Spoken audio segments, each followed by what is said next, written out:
Hi everyone, Kevin here, educator for Zenler, and we are back with the Community Connection Workshop, live number 10. Well, I don't know what I'm going to do when I get to 11 and 12. I'll have to get David on the screen with a couple of fingers. But we're on 10 at the moment. So, live number 10. David's here with me. So, David, welcome. Good to see you here. Um, Hiya. you all have the joy of me doing the training today. So it's my last official training session for this workshop. We've got David on Wednesday and then we're wrapping it up. But today we're looking at community growth. And this is a really important one. So I'm really looking forward to this. David's going to be looking after you in the comments. So we're on Facebook at the moment. Hopefully you've all got the email that's come out to say we're live. And an hour into the training, you'll get a link to come on and join us on Zoom. So you can jump in and ask us questions. And remember, it's a cumulative effect on the training. So as we go through, you can go back and ask a question about a previous one if you want. It doesn't just have to be on this one, but now we're coming towards the end of it. There might be some more questions come up as you're working through. So feel free to answer. But we're doing a whole team Q&A on Friday anyway. So hopefully we'll get to see more of you that have launched your communities and it's going starting to gain the traction that you're looking for. But for today, let's get into this. I like to do a little recap, as you know, of where we've been, just so you can all remind yourselves of what we've been up to and what's coming up. So the first comment that's pinned in the live for this particular live session, you'll see there's a link there that takes you into our funnel for the Community Connection Workshop. If you go and sign up there, there's three things that will happen. Firstly, you'll get access to the replay page. So all the replays go up. They're normally the same day. Sometimes they're the day after, but we get them up as soon as we possibly can. And you'll get all of the resources there as well. Secondly, you'll get the email links sent to you. So the email link for the Facebook Live that we're doing, so which is now a reminder, an hour before we're going, jump on with us. That's where you can catch us. And then also an hour into the live workshop, you'll get the Zoom link sent over to you so you can come and jump into Zoom with us. And thirdly, you'll get the invite to the community. So on the tutorial site, we set a community up for this particular workshop, and it's going to become a more general community as well. So we're inviting you as the first step to get you interested, excited, and using the community feature a bit more is getting you in there. And we're putting all of the little tasks that we're asking to be done in there. People are posting. There's a lot of activity going on right now. So if you've not yet joined us on in the community, then go and have a look. I'm pretty sure the link's on the replay page. If it's not, I'll make sure that it goes on there and you can come and join us in there. So that's why you want to sign up for the workshop. You're not going to get bombarded with lots of emails because we've got nothing to sell you in these workshops. All we want to do is get you to turn up, participate if it's right for you, and get involved as much as you'd like to get involved. We're in the last week of the workshop now, so believe it or not, this is session number 10. So we're well over the 3/4 mark. There's 12 sessions in this workshop, and we've covered actually quite a lot. When you think about where we started way back in live session number 1, which was introducing you to the concept and the idea of what a community, a digital online community is about. Why do we want it? How is it useful to us? And those sorts of ideas. We talked about that in live session number 1. Session 2, we looked at the planning aspect of it, just hitting a button. Look, let's face it, setting up a community in Zen is dead easy. You can do it in 3 minutes and you've got a live community. But we need to plan a little bit more than just going hit go and not have an idea of where we're heading with that. So we went through with David all of the planning aspects of running your community, your first community, whether it was going to be a secret, private, or public community, and getting you to understand, how do you want your community to be? We then, with Rakesh, went through the community feature itself and looked at how it operates in Zenler, all of the features that at that time were available. And for the eagle-eyed amongst you, you may have seen a couple of little things added in. We might get onto that later in Q&A, or maybe you'll have to look in Facebook to find out what they were. But we're building on this feature a lot, so it was really important to show you around the new community area and how it all works and just how easy it is to operate and manage. We then looked at the 3 different types of communities: public, private, and secret. And we delved into each one of those because they've all got a very specific use case. So rather than sort of faffing around with it and not really knowing why you was picking one, we went through each one in detail, say, this is a public community. This is why you want to use it. This is how it operates, and this is how you need to use it. And we did the same with private and secret communities. So, and they're very different. We then went on to community leadership. David and I ran that one. That was quite interesting. Every leader is different in the way that they approach, manage, and their communities. And if you've got more than one leader in a community, that creates an interesting scenario as well. And we looked at different styles, different rule sets that you might have involved in your community, how you're going to manage different scenarios that might come up. So running a community is quite a responsibility for a lot of people, and that's why it had its own lesson and its own live there for you to go through. We then looked at how do we engage, keep a community engaged with what we do. No engagement equals dead community equals people leave, and then you have no community. So we needed to look at the engagement side of having a community, and again with the different types of communities, how that would look a little bit different. We then looked at making money in your community, and it was quite an interesting session that we had on Friday, looking at the different ways that you can use a community to make money from what your efforts are, really, is what it boils down to, without being that, here's my community, come and join on day one, and by the way, before the doors even closed, come and buy my stuff. That's not what you want to do, because that doesn't foster the community feel. So we looked at different techniques, different ways, and slightly different attitudes towards how do you make appropriate offers, specific community offers, and all those types of things. But make people feel good about it, and also giving them the permission to just say, you know what, I just want what I've got, and that's okay. Today we're looking at growing your community, so I've got a little presentation for you we're going to go through. I want lots of interaction on this one today, thoughts, ideas. This is about coming out of this session today with a very clearly defined strategy for you to understand how you can grow your community once you've exhausted your current networking pool. So whether that's your email list, your current community that you've got going, current student list, or whatever. Once that's all done, how do we keep growing our community? And that's what we're covering today. Then we've got on Wednesday, advanced features with David. So he's going to be looking at all the stuff that you can do in a community in Zenler where there isn't probably a button for it right now. So we're going to look at some workarounds, some different tactics, and some things that we can do. And at some point, maybe they'll become integrated in. So, for example, with the live streaming into the Zenler communities, we're really pushing for that. It will come in at some point. It's not there right now, but it's not a million miles away either. So we'll probably look at different ways we can do stuff like that.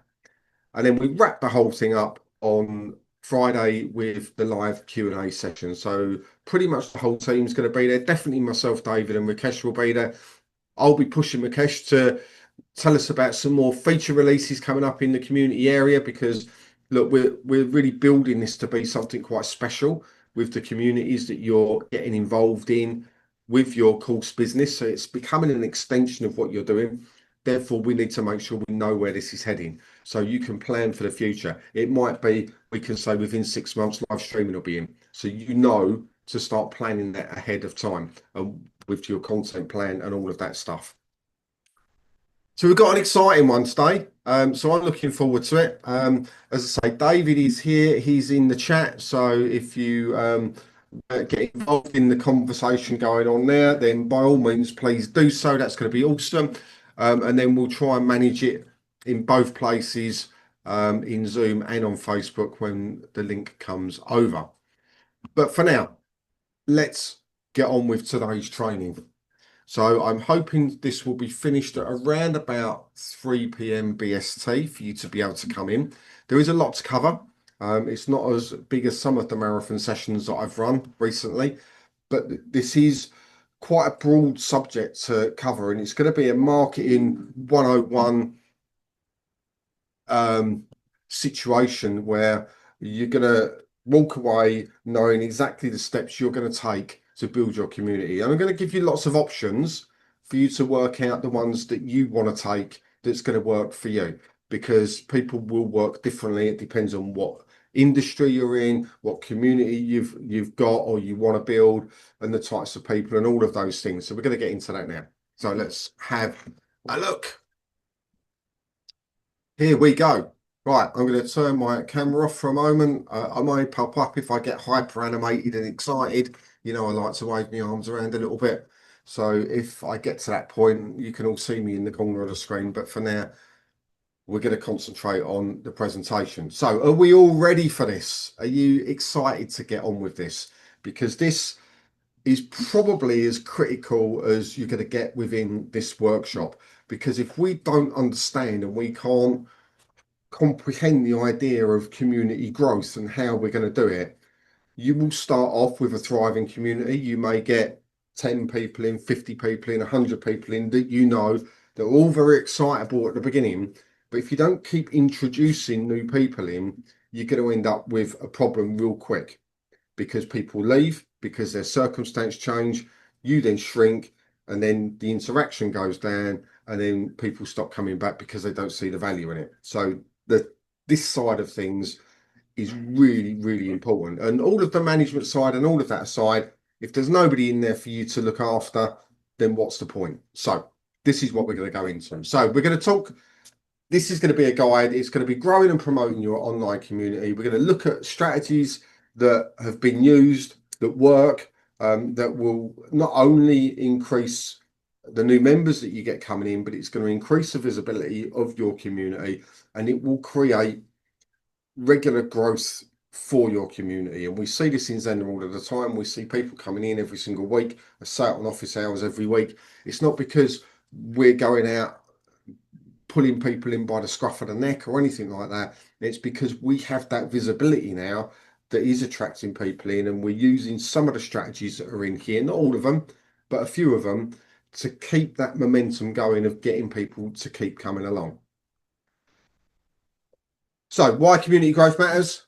More members create more value for everyone in the community. It's self-explanatory. It's not hard to work out. If you get new people come in, more people come in, they'll come in with more conversation and all of this type of stuff, and it's just more interesting. Growth ensures your community thrives, even as some members become active. As I said, some people will start off really well to come in and do you a favour. I'll come in, Frank, and come and do your community. And after 6 weeks, they're sort of not really that interested anymore. So they start to whittle away a little bit. And therefore, you know, you need that growth to make sure that momentum keeps on building.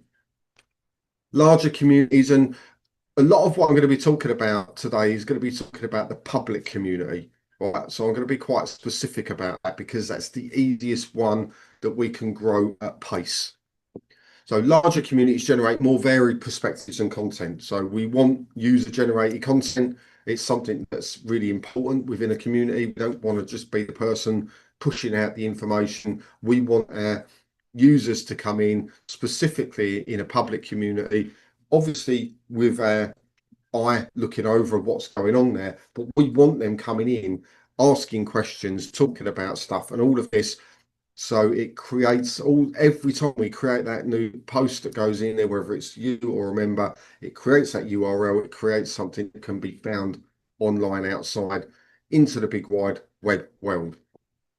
Larger communities achieve greater collective goals and influence. So very self-explanatory.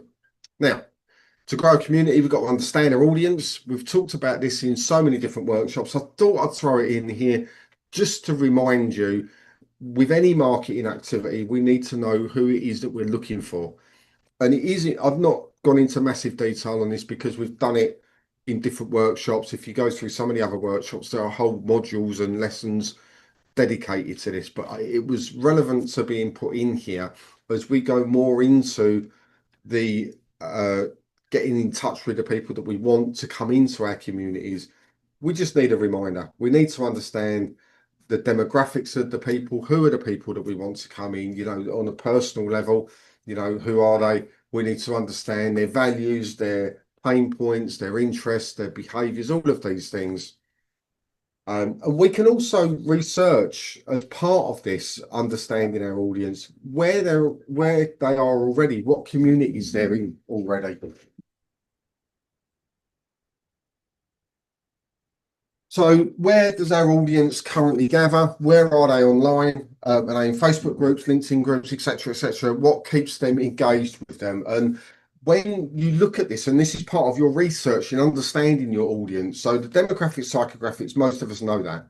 But the existing community part of this is in here because it's looking at, are we in communities that have our community members in that we want, and we look at it and go, you'd be great in my community? Are we seeing that within the community that they're in, there's holes there? There's bits that are not being covered, that are not being addressed. They're in there for a specific thing, and whoever's running the community is sort of ignoring it or doesn't want to get involved in it, or whatever it may be.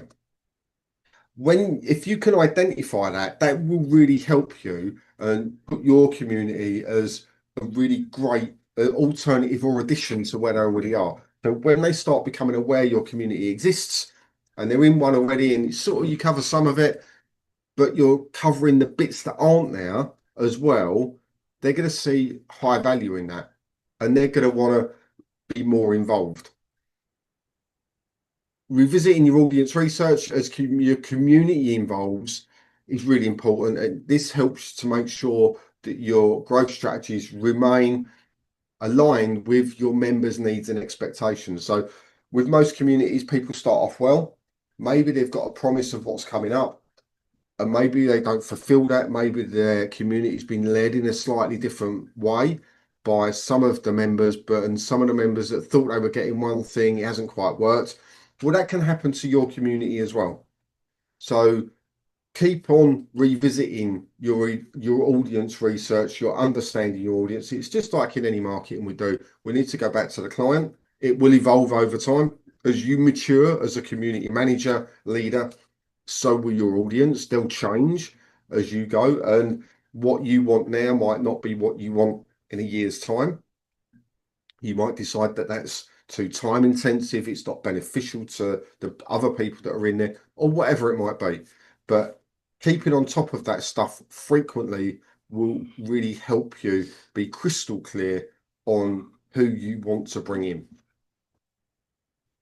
So clear growth goals for our community. So we need to define these specific KPIs, new member counts, engagement rates, retention percentages, all of these wonderful words that we never like to use, but they're actually quite important. We need to know how many people are in our community, how many's in this week, how many's in next week, how many's in there, how many have we gained this month, how many have we gained last month, how many have we lost this month. Looking at all of those things, a post going up from the admins, are they being engaged with? Are they being ignored? Are we putting polls in and they're being voted on or not voted on? And all of that. So setting a goals for this is really important. We need to put down realistic timeframes to achieve those goals as well. And you've got to make these realistic. It's not like a lot of people talk about financial goals and go, think of your number that you want and then times it by 1 million and be really wild in the way that it's not like that. Because if you do that in a community, then you'll just feel deflated when you never hit it. So be realistic in the way that you view this. Don't underestimate what's possible, but also set a goal that's achievable.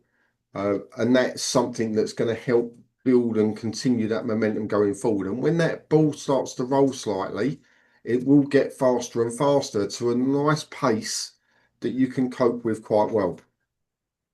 You can break your long-term goals into smaller milestones. We know about goal stuff. We've been through this. I think it was Liz about 2 years ago did a whole thing on goal setting, which was really useful.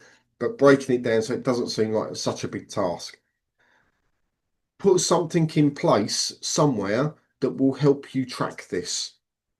So this could be something as simple as a Google Sheet, Excel spreadsheet. It could be just a Word document, whatever it is.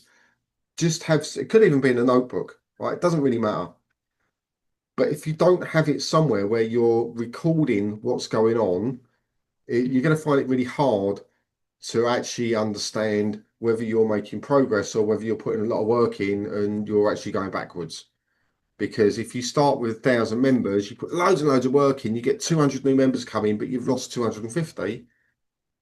You need to understand that that's what's happened and why that's happened. So the tracking side of things is actually really important. And I know a lot of you will be cringing at this point going, it's not for me, I don't want to do it. I just want to get on and focus on what I'm doing. But just like you should be tracking your course sales and you should be tracking your course completion rates and tracking your students that come in and how many people don't get past module one or lesson one of module one and all of that, you should be tracking your goals for your community, because your community is probably going to be one of your most important assets that you grow. And think of it like a living thing. It's not a constant build. It's not like a house where you put a layer of bricks on and another layer of bricks on and another layer of bricks and all of the bricks are still there. It doesn't work that way. It's very fluid. It will go up and it will go down. It's a bit like tracking your stats on your website. You know, it'll go up and then you have a little peak and then it'll go down and it'll go up and it'll go down and then it'll have a massive jump and then it will have a massive drop. And the one consistency is that it's inconsistent. And if we're not tracking those numbers, then we're not going to know how successful it is. And it may feel successful to you that two or three really loud and active people have come in. It might feel, oh my God, my community's thriving. But you may have lost 30 people in the background that have not been engaged with what you're doing. So although it feels like a win, it might not be. So tracking it is really important and setting those goals. So the funnel approach to community growth. Let me just grab a swig of my drink. So this is what we have to do. This is how we need to view our community building activities. So at the bottom, we've got awareness. We need to make more people know. People need to know your community exists. At the moment, if you've set go on it, it's a bit like launching a new website. It's great, you know it's there. Nobody else in the world does. So we have to do things to tell people it's out there. We might email clients, we might email old clients, we might get it into Google somehow. We might do some social media posts and whatever to tell people it exists. And we have to do that with our community. We then have to attract people, so draw potential members to your community. We then have to get people that have found your community to go, you know what, I want to be a part of it, because just because they've looked at it and they've found it doesn't mean they want to actually get involved in it. And then, of course, we've got to keep members active and prevent the churn. So stop people leaving or becoming totally passive, where they just don't, they might be a number on a sheet where they're in your community, but are they in your community? Are they coming and looking at what you're doing? Are they not necessarily actively participating, but are they even bothering to turn up and read what you're talking about or not? So these are the things that we need to consider when we're talking about the growth. So SEO fundamentals for community growth. Now I've put it this way because the way I'm viewing this specifically with a public community is we can do all sorts of things because we've got that invite link that we can create, we can get from a public community really easy. We need to be able to make sure that when we're putting anything together that we promote online, that we follow very basic optimization rules. Right? And if we do that, what happens is we tend to use the language that people will use when they're looking for our stuff anyway. But also it's really good for the search engine. So I've kept it real basic, really easy. Keyword research, you should all know these from your course sales pages already, because your community will probably be tied up in the same sort of world as to what your courses are. So your keyword research, hopefully, you can let me know in the comments, you've pretty much all kept on top of that and you've done it. So if I said to you, name 3 keywords that you want to be found for, actually, let me do this right now. And David will tell me whether anyone answers or not. Type into the chat 3 keywords that you've researched in the last, let's be generous, year, that you know people will be searching for, that you would include in maybe a blog post or an opt-in page or a sales page, something like that. Type those in and I'll come on, finish on this slide and then we'll come back to it. Or David will pop up in a minute and wave his hand at me. On-page optimization. So if we're creating a landing page for people to come in and go, here's my community, you can join it here. So, and I would strongly suggest you do that. Then on-page optimization. This is where we optimize our main page there, where people can come in and it can get found and can get indexed. We can also do that within our community. I've called it a community page, but what I mean is a community update. So we can be a little bit strategic in some of the posts that we write within our community, and we can make sure that we're targeting things that are really relevant and useful. We've then got content strategy. So develop public facing content that addresses common questions in your niche. So regularly publish valuable resources that will rank in search engines. So that's our content strategy. So David, have we had anybody come in and answer? Yeah, we have. We've got. I'm not sure. Remember that Kevin said researched. Don't just make it up. Yeah. Okay. So we got Ellie. Ellie's come in. She said pain relief, breathing, mindful movements. They're very short keywords. So yeah, I would say they're not keywords, Ellie, because pain relief covers a million things. If I was to put my keyword research tool, it would come back with just too broad, way too broad, way too broad. Yeah, remember, focus down, focus down. Scott's coming in. He's got how to mix my song, how to master my song, learning how to mix. So longer tail keywords, but remember that actually not longer tail keywords, because you've got lots of stop words in there. To, my, so be careful with that one. We've got, sorry. The how-to ones are specific search intent. So it solves one very specific question.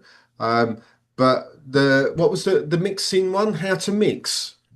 Yeah, they're all along the same lines. How to mix, how to master, and we've got learning song. We've got learning how to mix as well. So it's all based around mixing, deck mixing.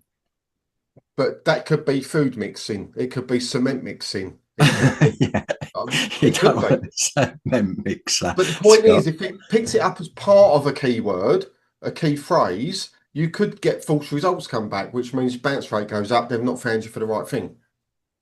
Yeah, exactly. We got Garland as well. Garland's on. He's got see, this is you might have to do a bit of education here, because Garland's got acting, playwriting, dramaturgy.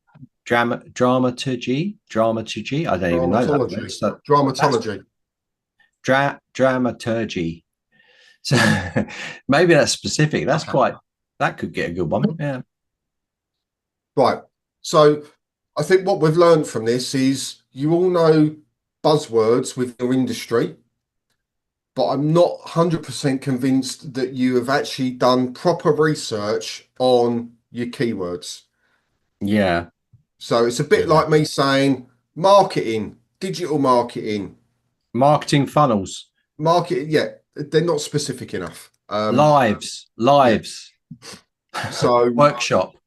I'll move on from this, but this is actually an important part of the strategy that you need to get involved in. And what I think I'll do, and maybe David and I will sort this out next week, is maybe do a bonus session on actually researching your keyword stuff, because this will be helpful for everything you do front facing in Zenler, not just your community, but your sales pages, your funnel page, all of that. And once you've done it, right? So I think we'll definitely sort a session out for that, maybe next week. I'll also put the link in there to the basic marketing course that covers all of this stuff, including doing the proper research on long and short tail keywords in your niches.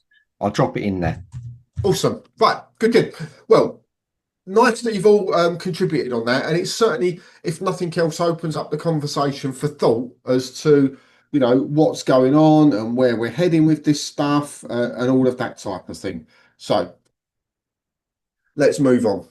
I'm still on the camera. Let me get off. Hey, right. Content marketing for community growth. So research, identify topics your target audience cares about. Another important one. We do need to understand this. We need to understand what people are looking for. We need to know what questions they're answering. A bit like going into the other communities and seeing where there's any holes. Identify topics your target audience actually do care about. Now you can tie this into your keyword research as well. So if you think, oh, somebody's looking to do this or that, I help with this or that, put it into your keyword research stuff and go, actually, how much do they care about it? Are they actively looking for a solution for this? Are they actually looking for help with this? And that's where your keyword research comes in. So measure your performance and refine your approach. Develop valuable, shareable content in various formats. And then we'll look at distributing the content across multiple channels to reach new audiences, to reach somewhere else where people may be hanging out that are looking to find you, that don't know you exist. So what type of content can we create that will drive community growth? Now, I need to be really, I'm getting animated, right? Let me get back on screen here for a minute. I need to get really specific with you all here. If you truly want your community to be the one thing, the thing that drives your engine for your business, as in, I'm going to use the public community to drive all of my new leads coming in, all of my people I want in there.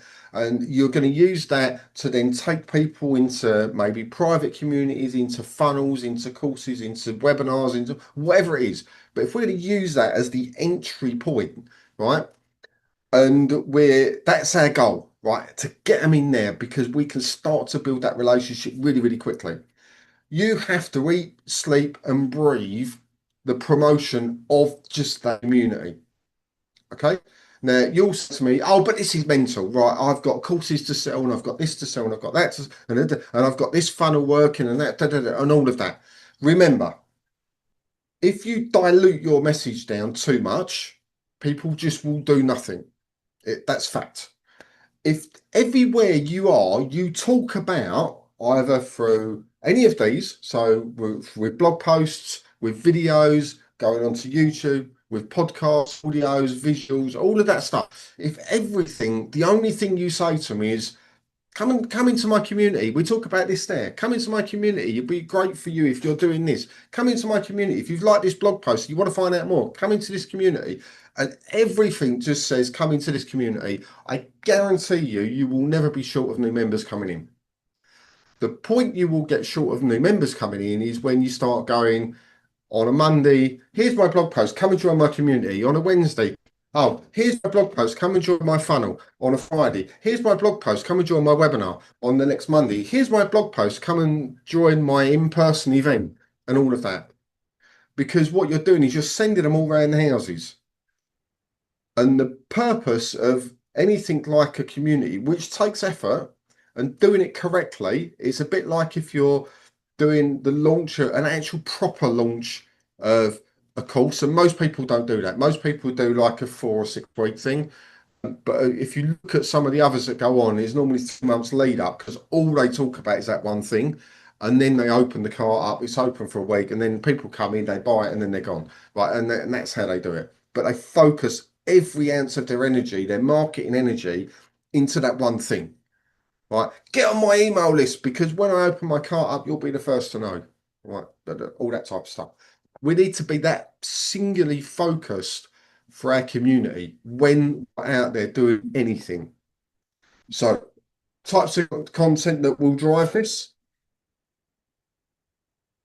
We have blog posts and articles. So, comprehensive articles that establish your community as a knowledge hub and improve SEO visibility. So, self-explanatory. Write a blog post, get them to come along, talk about what's going on in your community, etc.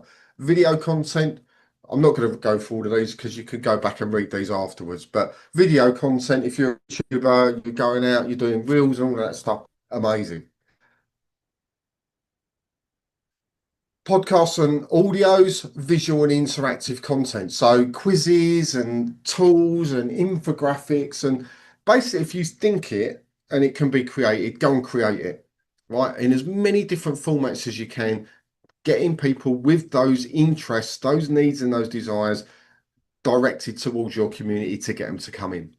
And you'll be winning a lot now. I'll get you to look at these after because it'll be really interesting to see once we've gone after the thing's finished for you to go and see that. Oh no, hang on. 1 second. My screen share has just crashed. Yeah, it's good. Everyone's been really active on the group. Angela's got some, she's delving into research, lots of research. But remember, like, guys, you know, some of you, we were saying like these short words and all these things, and we gave you a tip to where you go for the marketing. But also remember that you started the journey as well. So even if you've got something, even if they're not what we would consider the right ones, you're still going in the right direction, you know? So it's a very good thing. And as Kevin said, he's going to come back and maybe do a little workshop on just getting you back on track. Because I just think you need a little bit of a tweak in the right direction. You'll be fine. Yeah, 100%. Right, I'm back. Okay, so social media strategy for community growth. So community promotion, direct engage followers to your main community. Simple one. Community engagement, actively participate in conversations, not just broadcasting. So don't go out on social media and just go, join my community, join it. It's a bit like the person walking down the street with a board, right? They're just going to walk past you and go, yeah, no. Be consistent. So maintain a regular schedule of content that's valuable, and then focus on platforms where your audience already gathers. So if you know your people are on Facebook and they're there and they're doing stuff, then don't try and reinvent the wheel. Just go to where you know that they are, and that will work really well for you. So platform specific social strategies, I've put a few in here. Depends on what one you're on. You might be interested, you might not, but it just gives you an idea. So X, Twitter, whatever you want to call it these days, start a conversation related to your community topic. So use hashtag research to expand the reach beyond your followers. So that works really well over there. LinkedIn, industry secrets and professional resources. So engaging relevant groups. Groups are up and down on LinkedIn at the moment. Some are really, really active, some are not so. But where your target members are, go off and find them in there, and just share useful stuff. And if people want to know more, then they can come into your community and find out. Instagram, so visually appealing infographics, quotes, stories and reels that will showcase the community culture. That can work nicely over there. TikTok, create short videos showcasing community culture and values, participate in relevant trends and challenges. They do a lot of that stuff on TikTok, so you can get involved in that. If that's your bag, go over there, enjoy it, and then get people to come into your community. We then got Pinterest, so great for the visual stuff. So if you're doing visual stuff in your community, you really should be there. I know there's a lot of visual creators and artists in Zenler, so go off and do Pinterest. It's really, really good, hugely active. And once you've got your account going over there, believe me, you have not got to put a ton of effort in afterwards. Once it's rolling, and it does really well for you. And then Threads, of course. If you've not been on Threads, go and have a look over there. They're great. It's like Twitter used to be when Twitter first came out on Threads. It's really fun at the moment. It's really conversational. So people there are looking for conversations. So that could be a really good untapped area for some of you that maybe have not actually looked at that before. We've got email marketing. So if we decide to get people to come in and they're coming in on emails, which we may get them in on emails, you may get people come in via different things that you've already got out there, or if you've got a list of emails that you've not done anything with, you can go through some of these ideas, welcome sequences, newsletters, spotlights, special announcements. Yeah, they're all great ideas for emails.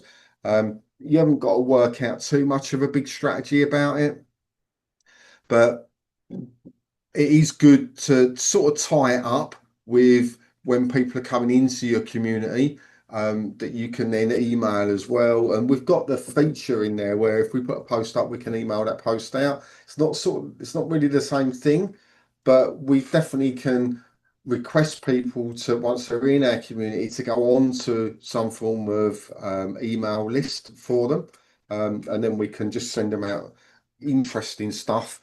Lots of people used to do digests, so weekly, monthly digests of what had gone on in the community and stuff like that. They can be really helpful if you don't overdo it. Depends on what's going on in your community, and it depends on how you want to approach it, but it can be quite helpful. So if you want to build an email list to be able to promote your community too, which is a possibility, you can do that. There's no reason why you can't. You need to optimize your opt-in forms. We talked about you need to create an amazing lead magnet, which again fulfills a need for people. So it's got to be something more than here's 10 top tips of something. They don't want that anymore, right? They want something that's really helpful. We've got survey funnels that we can do now. We've got all sorts of lead magnets that we can create. Some of them are really, really helpful as in the way that they deliver it. So the video funnels are really good.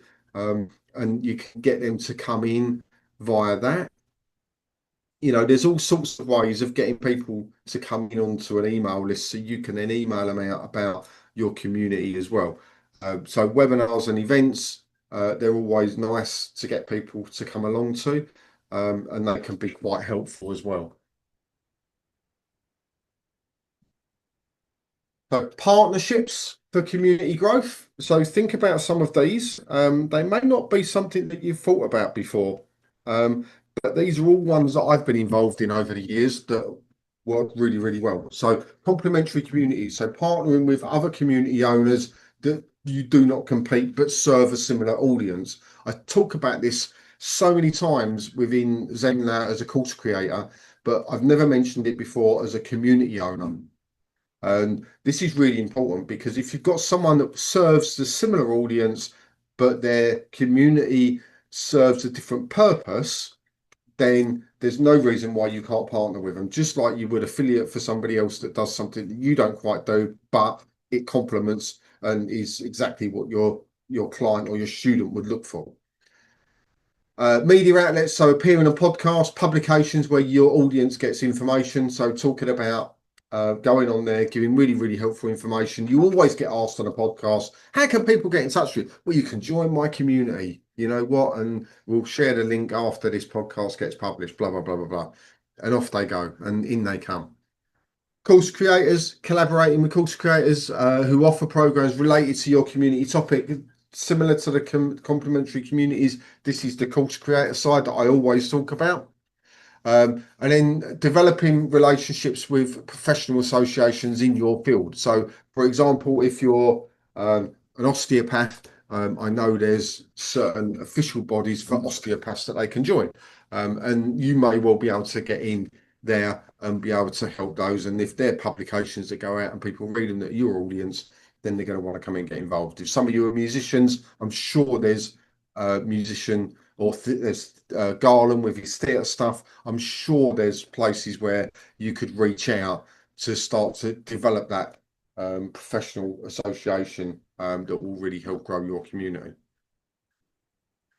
So partnership activity ideas. So co-created content. So deliver and develop joint webinars, guides, reports.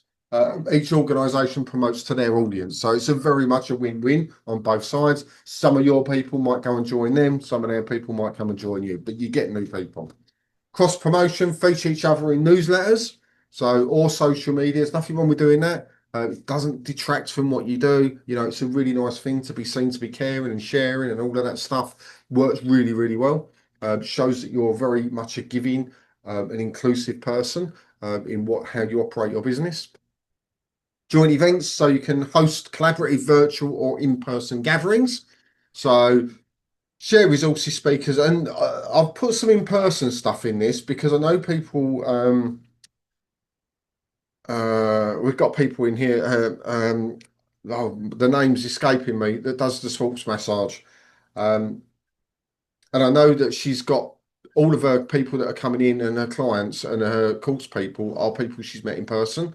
So there are a lot of people that, even though we're online, that deal very locally and in person as well. So that isn't to be forgotten about. It doesn't mean that we can't take them to an online community just because we meet them in person. Resource exchange, so sharing complementary tools, services, etc., that can work really well as well. So virtual events for community growth, we can do webinars. Everyone loves a webinar. In Zenler, you've got the ability to do that. It's absolutely brilliant. Educational sessions that address topics relevant to your audience. So, and you can record and that can become a lead magnet for you. You've got panel discussions. This is where people will come in, they'll maybe pre-submit some questions and then you discuss it as a group of people within or associated within an industry. and that can be really good. Interactive workshops, so create hands-on learning experiences that showcase your community's value. So they're all quite self-explanatory, nothing we've not discussed before. Maybe the panel discussions we've not talked about before, but they can be really good. And you don't have to have 10 people sitting around in a panel. You can have a panel with 4 or 5 people in it. Works just as well. So in-person events for community growth, so local meetups, conference. So if you go to an industry, so Accountex is a great one in the UK. So Excel, all the accountants, all the bookkeepers, all the software, they all go there, right? But you can go there, there's speaking opportunities there, there's all sorts of, you can go set a stand up and all of those types of things. And you can get people to come along to your community because you're there. They're people that are interested in that area. So don't disregard those. They're really, really massive growth in a short period of time. Yes, there's normally some form of, if you're exhibiting there or speaking or whatever, there's some form of investment, but the reward on that is massive, really, really good. And annual retreats, which are quite common these days, especially in the higher end products. So referral programs for organic growth. So massive trust factor. Percentage of people who trust recommendations for friends over any other form of marketing. We know that. So this is someone saying, I'm in this community. It'd be great if you come and join. Right. That's the referral program. Conversion rate, they're much more likely referred leads to convert than non-referred leads. So over 3 times higher. And the lifetime value of a referred customer compared to a non-referred customer is, they reckon 16%. I actually think it's higher than that, but it's definitely the 92% trust factor is I would say pretty accurate. So designing an effective referral program. So if you're asking people to refer your community, you just got to make it easy. Track and recognize when it goes well and define clear incentives. So you may want to, if you're running a paid for community, and this is your entry point before they buy a course or something, you may want to incentivize people through the actual referral program to get people into your community for you. Right? It's not a difficult one, but you have to set what those incentives are. It might be you give them, if they get 5 people in, you give them a free membership, that type of thing. But you have to make it really easy so people know exactly what's expected of them and exactly what they'll get if they do something. Sometimes, a lot of the time, if you ask, people will, even in a free community, they'll get people to come in. But what you may want to do is you may want to track the destination of those people being brought into the community. So even though I used to do this a huge amount, bring people in on something free and then track it. So if they then go off and buy, so it has to be a lifetime cookie coming. If they come off and buy, and we can do this because if we bring them free into a free course, we can still track them. And then if they do go off and buy something in the future, it then puts the affiliate payment back to the original person that invited them into the free community. I mean, how awesome is that? Right. So there's a future growth plan there for people to earn money in the future if they decide that who they've referred in goes and buys, even though at the moment where they've come in, it's free.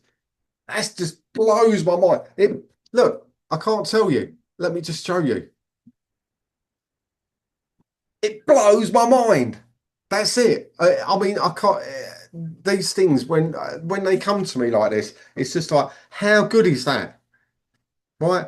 Do you want to be an affiliate for me? Yeah, that'd be great. All you got to do is invite people in for free. But how am I going to make any money? Well, if they come in, right, and you've invited them in for free, they're going to look after them in your community as well because they're sort of they've got a vested interest maybe for the future to make sure they have a good time in there, right? And they get value from it because if they're going to buy something in the future, they're going to earn money from it by inviting them in.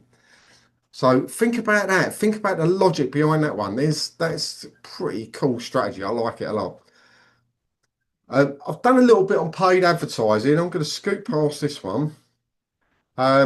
So again, audience targeting, how do we create the ads, testing the ads.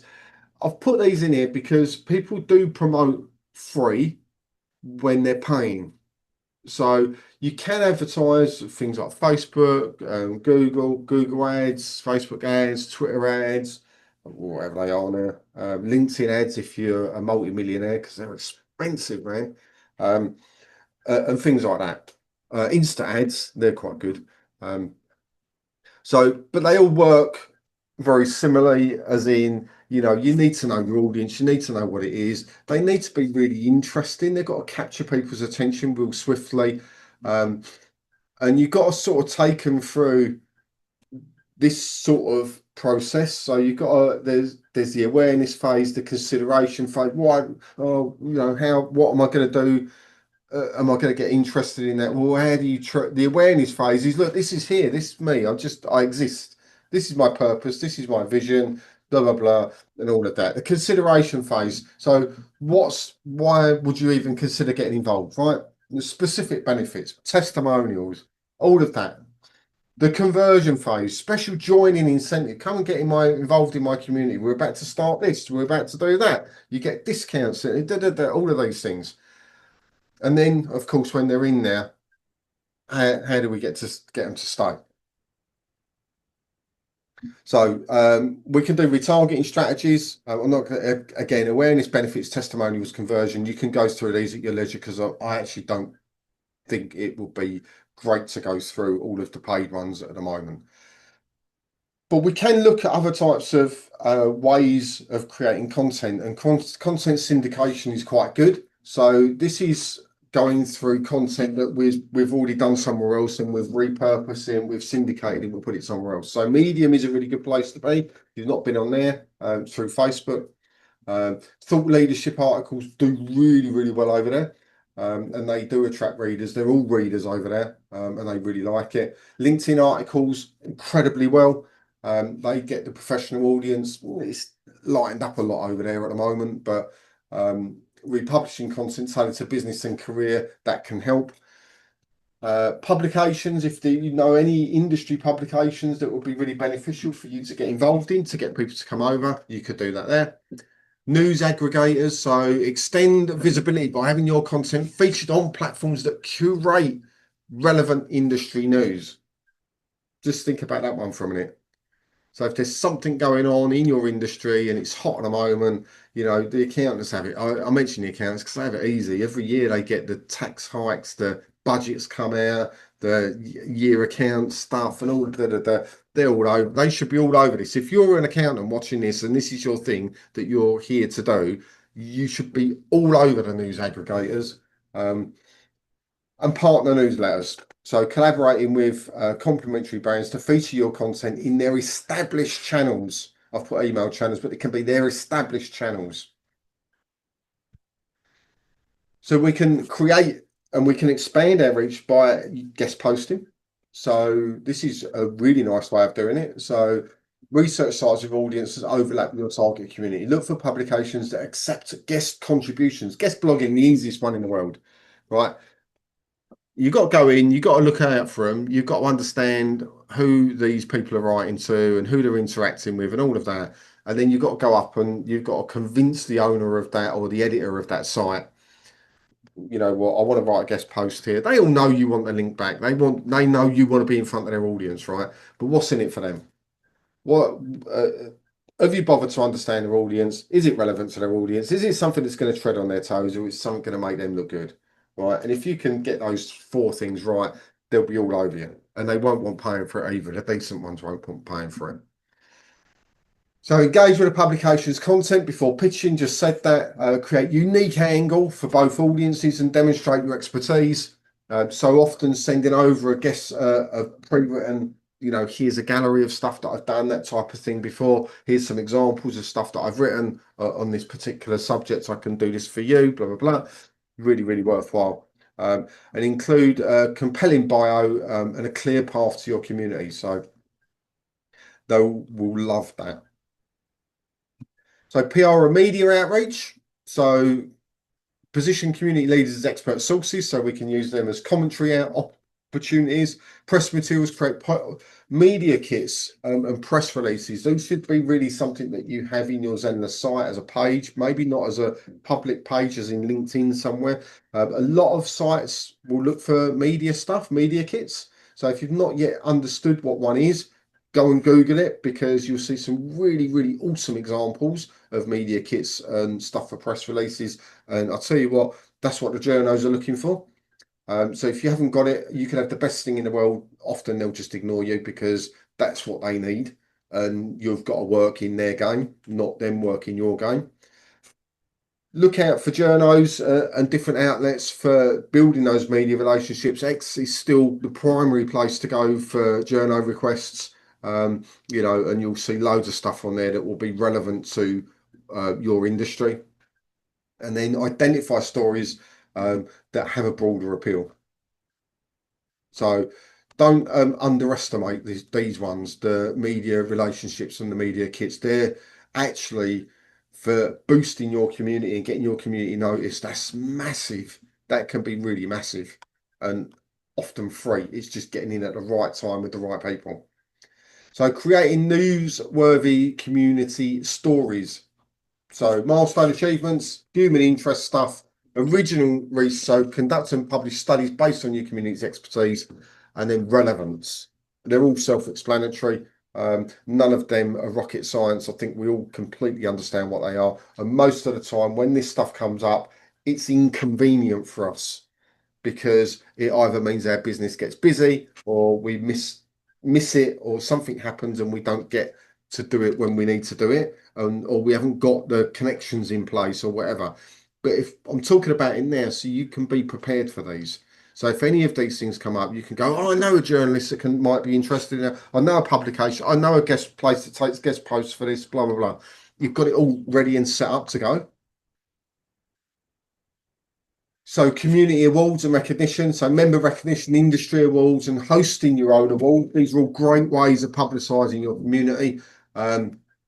Talked about this the other day about putting a skin over someone's picture and sending it back to them. So when they come in your community with their image, they can have something on them.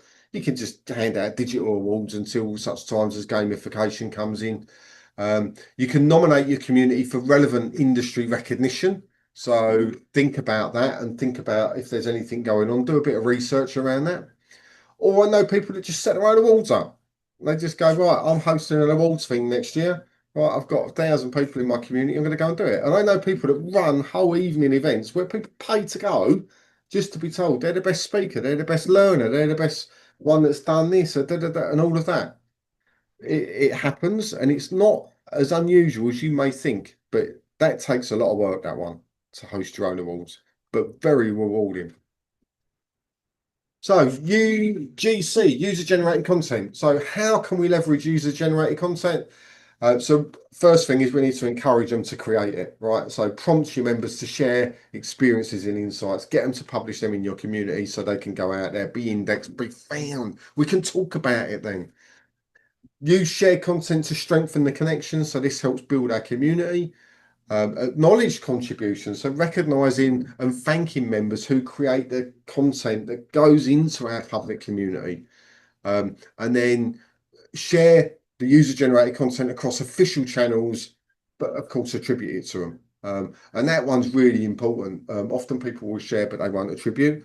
But if you tag the relevant people in it and they're on Facebook or LinkedIn or wherever it is they might be, or you want to tag their website in a blog post, whatever it is you're doing, just make sure that you do it the correct way where everybody feels good about it. So user-generated content formats that drive growth, testimonials. We all know testimonials drive growth. If somebody says they're in your community, they love it, they feel safe, they're brilliant, blah, blah, blah. This is why Zenler have asked you to do this in the past, to get that information out there. Social shares, so organic mentions and recommendations across social platforms. So if other people are tagging you, that's really good because people will go and have a look at what you're up to. Photos and videos showing community activities and connections. If you're doing Zoom calls or stuff like that, put them out there with permission. They're really good. Insightful articles and discussions showcasing community expertise. So lots there to be thinking about.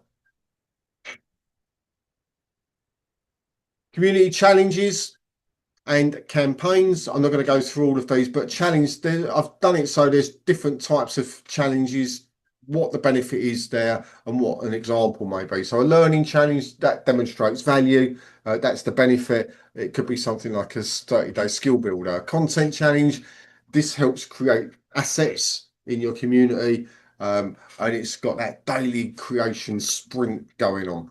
Social challenge increases visibility. Tag a friend campaign as an example.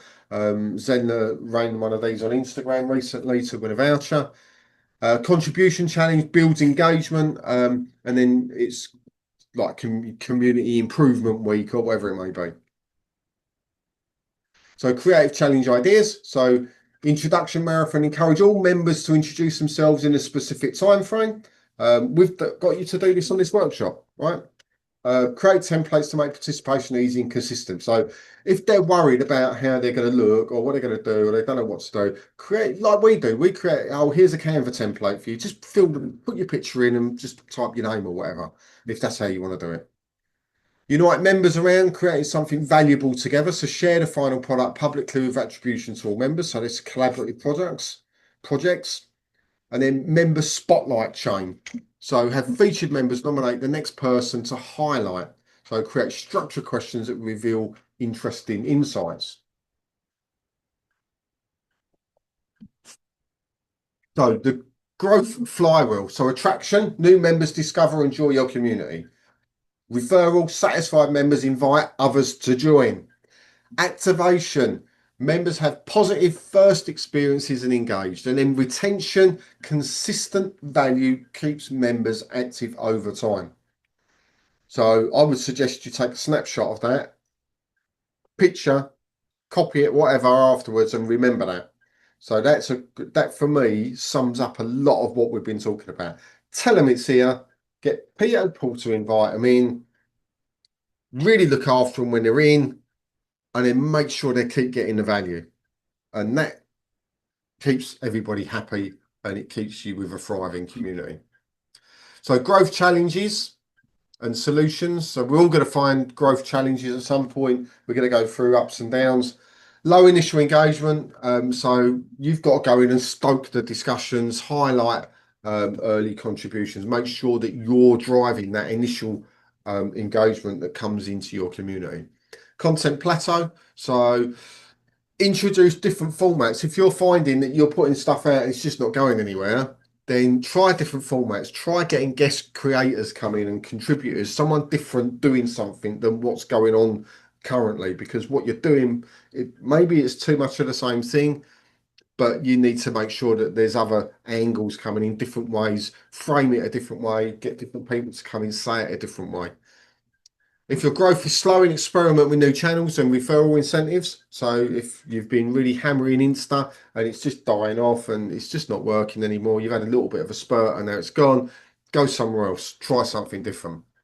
Promotional fatigue. So if you always focus on value first content, then the community memberships will come. So if all you're doing is going, come and join my community, but there's no value behind it, right? People will just tune out. Right? If you're writing a blog post and you're talking about different things, so maybe you're talking about some new form of diet for a specific ailment, right? And people are looking for that. You've done your research, they know it, that's what they're going there for. They want to read that post because they want the value that's within it. Then they'll come over and they'll join your community because they want more of it, right? If what all you're doing is going, not giving them any answers and just hiding everything in your community, oh, well, give them 90% of the hype and, and all, nah, just don't do it. Just give them everything and go, look, if you want more, we have great discussions in our community. It's free to join, come and join us, be awesome, right? Unclear return on investment, establish better tracking systems and attribution models. So if you're not sure whether your community is working, it's growing, shrinking, going sideways, whatever it is, you need to track stuff better. Now, you'll be pleased to know this is the last slide. I'm 4 minutes over. So your action plan, this is what you need to do. So audit your current promotional channels. So look for, evaluate the existing growth channels and their performance, identify strengths to leverage and gaps to address. So we talked about going into communities, finding out where there's a shortfall. Get your goals clear. Been through that. Establish specific growth targets for the next 30, 60, 90 days from launch. So from when you're going to launch and say my community is open today, that's when you then go 30 days, 60 days, 90 days. And choose your key metrics that's going to indicate success in your community. Pick 2 or 3 approaches from this presentation to implement first, and then focus on methods that align with your community's unique strengths. So you might think the media one and getting in with the journos is really good, but that's not going to happen in 30 days. You've got to build media kits, you've got to get behind it, and then that strategy can work really well for you. So I'd say ones like that, they're like a bonus strategy, if you like, they're not one of the basics. Then execute a measure. So implement your plan with consistent effort, track results, and adjust the approach based on actual information that you receive, not what you think. Oh, it's really busy in here. Lots of people are commenting. Oh, but I've lost 50 people and only gained 3, but 3 people that like to type a lot, right? Make sure you measure it properly and that you're fully understanding what data it is that you're tracking, what actually makes a difference, because although engagement could go up, your conversion into where you're trying to get people to might go down. So, for example, you might be trying to get people into a webinar that you run once a month. And lots of people are talking, being really, really active, but they can't see your webinar post to come and join the webinar because there's too much else going on and they're not noticing it in the featured area. So although that could be really good, it could also mean that actually you've got to just work out how am I going to readjust so they find my webinar easier, because my community is buzzing, but it's buzzing and it's not generating anything. So your performance data is really critical. And that, ladies and gentlemen, is that. So hopefully that's given you some ideas on growing, got you thinking about some strategies around growth.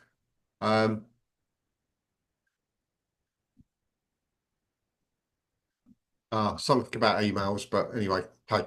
So David's still here. So David, you can come back on there if you wish. I'm going to take another slurp. Has everybody's mind great. just gone? We covered quite a lot of stuff there, so there's a ton of stuff. So you guys might want to catch up on the replay. So you're part of this funnel. You can go into replay and it'll be loaded on there. And one thing is, what is the homework? Is the homework the last slide that you had there? Yeah, the last slide. So the task is so look at what you're currently doing for promotional, just promotion for your courses and all your other stuff. Go out and find maybe some groups or where the conversations are happening where people are not having their stuff fulfilled, so they're not getting answers that they're looking for, maybe within communities that you're in, that you think, actually, you know what, if I was to run this community, I'd have that, and they're not doing it. So maybe that's a gap. Set out your goals for 30, 60, 90 days worth of growth. Pick 2 or 3 ways that you're going to promote. So you're going to get involved in a podcast, you're going to write blog posts, you're going to do Insta Reels for 90 days or whatever it is. Pick out how you're going to do that. And then track it. So put in place your tracking. I'd do literally a simple Excel spreadsheet. At the moment, I don't believe in Zenler we have a member count. I've looked for one and I can't find one in our communities. So you would need to track that yourself. And David's looking at me as if to say he doesn't think he's seen one either. No, in the members areas, we can have a look at all this. But yeah, remember that the communities features going in all the time. So there's a lot of things like membership organization, which I think is really, really important, that needs to go in. So things like Kevin's mentioned, member count, being able to export members, being able to tag those members, these sort of things I think are critical. And I'm sure those things are going to be dropped in at some point. They have to be. There's no way you can't do that because it's just insane. I was thinking, one way you could potentially work out how many is in a community is if you insisted on them signing up to something. So if they came in via a course, it's really easy because you just had a tag, right? So if they're coming in that way, you just go tag for and then name of community, and then that's put out there, and then you could just filter by tag, right? So we could do that now. That's easy. If they're coming in free via the invite button, I suppose the only other way of getting them some form of tag on them is then asking them to sign up for something, but then that's a bit much to ask for. So I can't think of another way of doing it right now, but we'll think about it. Yeah, I think into private receipt community, you could make that part of it. You could make that a sign up process to go through before they're joining. So you could literally do it as a course and then add them to the community, have no curriculum, redirect straight to the private or secret community. This is more advanced stuff that we're going to look at on Wednesday, but that's definitely a way you can do it. So you can tag them. It's more the public community that's the difficult one because you've got people joining, but you can always filter on that they're not part of a course and those sort of things. So you can nail them down like that, or keep a record and do an update. But I'm sure these things are going to drop in for more control or organization over your membership, which I think is critical. Yeah, I think so. But for now, I mean, just using something like a spreadsheet, you'll work it out quite quickly, just to get you going on that. So Angela's saying, I've been tagging folks on the member listing, but that isn't going to be scalable when hundreds join daily. No, you're right, Angela, it's definitely not. And I think we've got to remember that the community area on Zenler is only 4 months old, 4 or 5 months old, right? The new version of this. So, we've already seen quite a lot of big features released into the community area, like the messaging and all of that stuff. So I think the more we use it and the more we feed back and through workshops like this and say, look, Rakesh, actually a member count would be really helpful. I'm sure he's open. He really wants the community area to be really, really well used. So if we go back and say, look, a member count would be helpful, how difficult's that? He'll find out, right? He'll look at it. He'll definitely 100% look at it. Now, whether it's implemented or not, I don't know. Right, what we think is simple may not be so simple. This is what happens with tech stuff. But it's definitely going to evolve. It's not, we're nowhere near done on the community feature yet. It's definitely going to build and evolve for sure. Yeah, 100%. All that stuff's, that stuff's being added in. There's changes go on a lot within the platform. So, and that's been major focus of Zenler. You've seen communities, we put the live chat in there and all those things. I mean, live chat is a huge one. It's not really even talked about much, is it, Kevin? I know that you guys are on this community workshop because you're trying to build it and you probably haven't got to use that yet.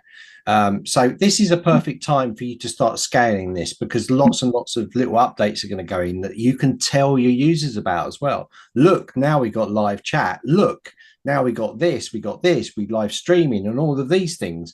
So this is a great opportunity for you to actually shout about that. This is what I've given you. You don't have to say Zenler created. You say, I have now given you this, because it's your platform. Yeah. Yeah, I mean, the live chat, nobody's really talking about it because I don't think people are using the communities fully at the moment. And, just think about it like this. I know some people have course creators that have created courses on your sites. There's no reason why you can't set a community up just for those and talk to people there, right? I mean, somebody attributed it to almost like a Slack channel, right?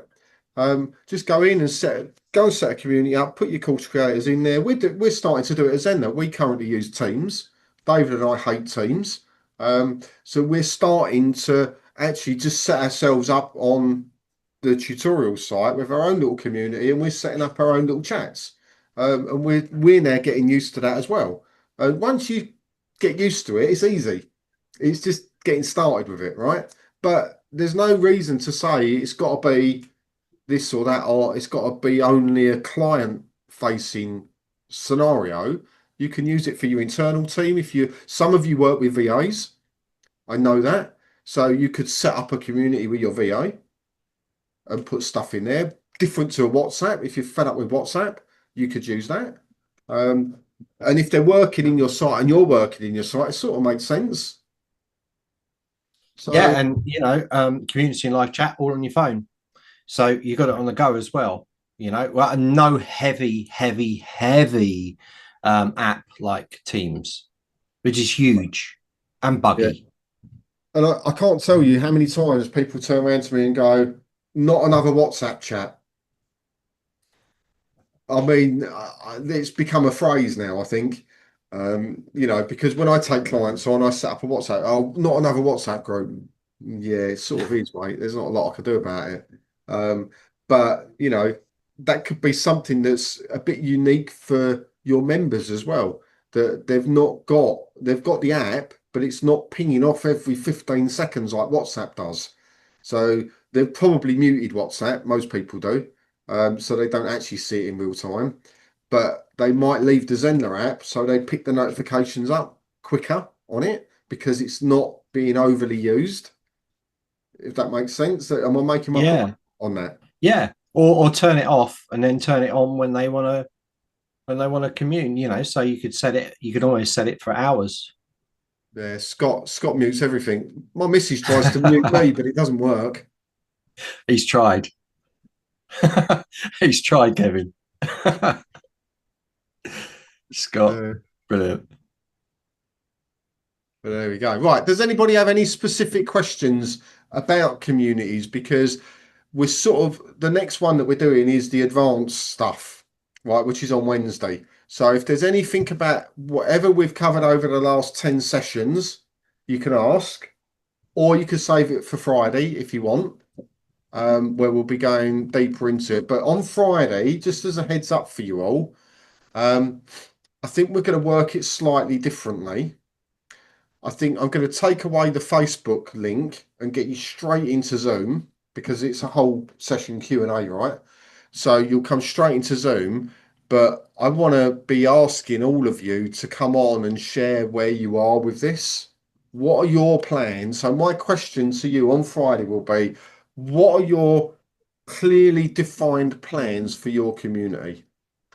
And what answers that are not acceptable is I'll have a community one day. I'm thinking about it. Seems like a good idea, but not sure yet. My dog at my community.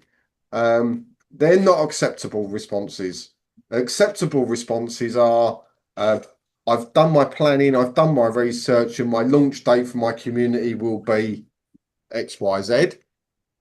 Right? You don't need to tell me now. Tell me this on Friday. Um, I've launched my community. Hooray. Um, would you like to see what's going on? These are scenarios that have come up, that type of thing. Or I'm really nervous about launching my community. I need a bit more help or information on this. Can we just go over that again?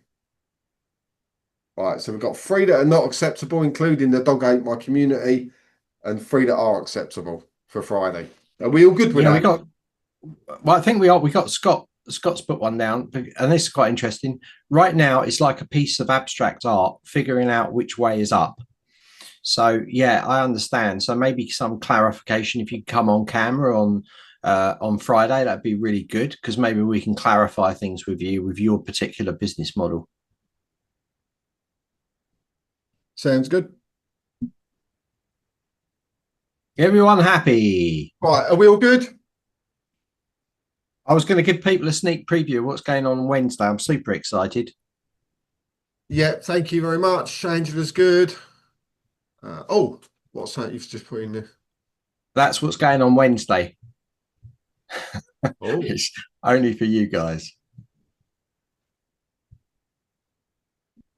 This is good. This is going to work really well with what Kevin's talking about today. You notice how we've planned all this stuff and growth has come in. So he's telling you how to grow, and I'm going to tell you how to connect it all up. sounds good. I'm looking forward to it. It means I haven't got to talk for 2 hours. I They're might probably get all you fed up with me talking. then. Oh, while I'm screen sharing. Go on, Kevin. What's that?